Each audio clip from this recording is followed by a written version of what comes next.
Colleagues, the road to mass incarceration is paved with good intentions. Every session, it's easy to say this or this or this crime should be treated more seriously. We all know what safe, comfortable space that is.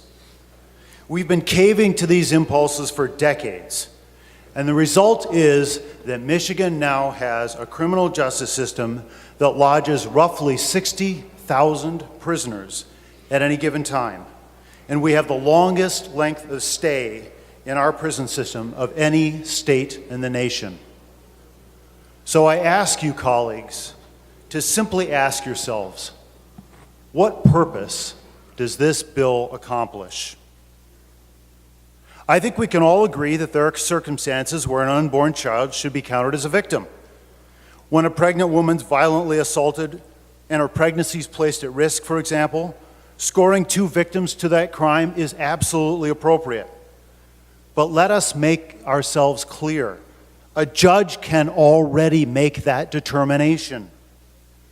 This bill, as far as I can determine, makes the scoring of any crime involving a woman at any stage of pregnancy a matter of enhancement.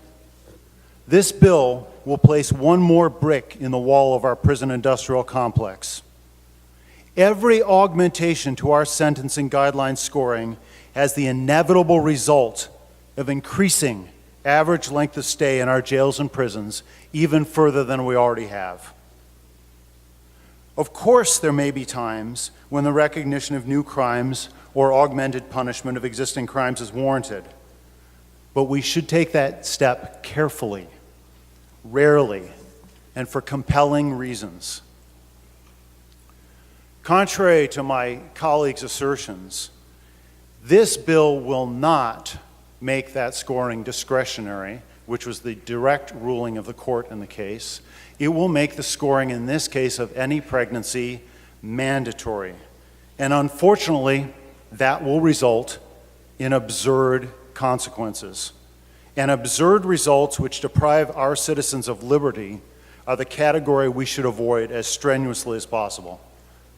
Since OV9 scores any victims placed at risk of violence or property loss, if we pass this bill, someone who shoplifts a loaf of bread will serve additional time if the bakery's owner is pregnant.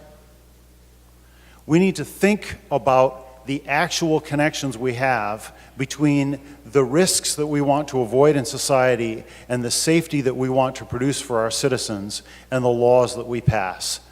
This law as drafted will not enhance public safety. It will result in absurd results.